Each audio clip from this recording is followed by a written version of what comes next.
Mr. Odinga has always claimed that it is the deep state and the system that rigs elections and steals elections from him. He not only had the system and the deep state, but he also had the means to hack into electoral systems and to those of his competitors.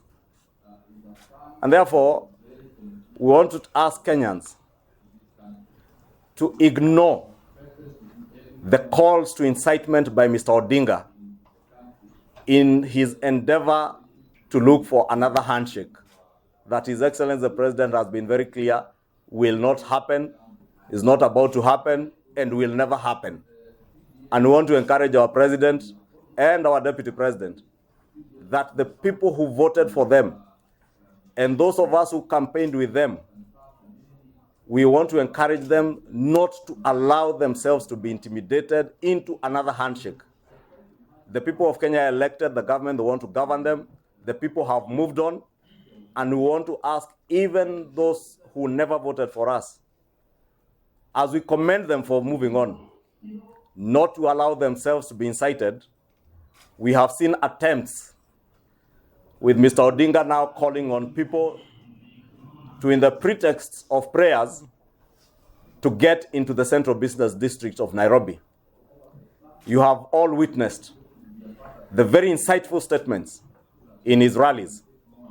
And we now see a pattern of moving beyond the insightful statements to an attempt, in the pretext of coming to pray at IEBC offices, to now get into town and destroy people's businesses. And we want to encourage all Kenyans to continue maintaining peace and ignore the calls to subversive activities by Mr. Odinga and his dwindling Azimio Brigade.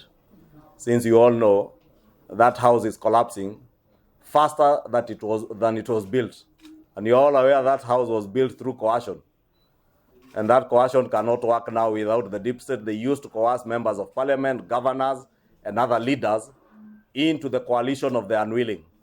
And we continue to welcome all other affiliate parties that want to work with Kenya Kwanza to realize the agenda that was spelled out in the plan, which was our manifesto, to join us, to work together for the benefit of the people of Kenya, even as we oversight government together as members of the National Assembly and parliamentarians.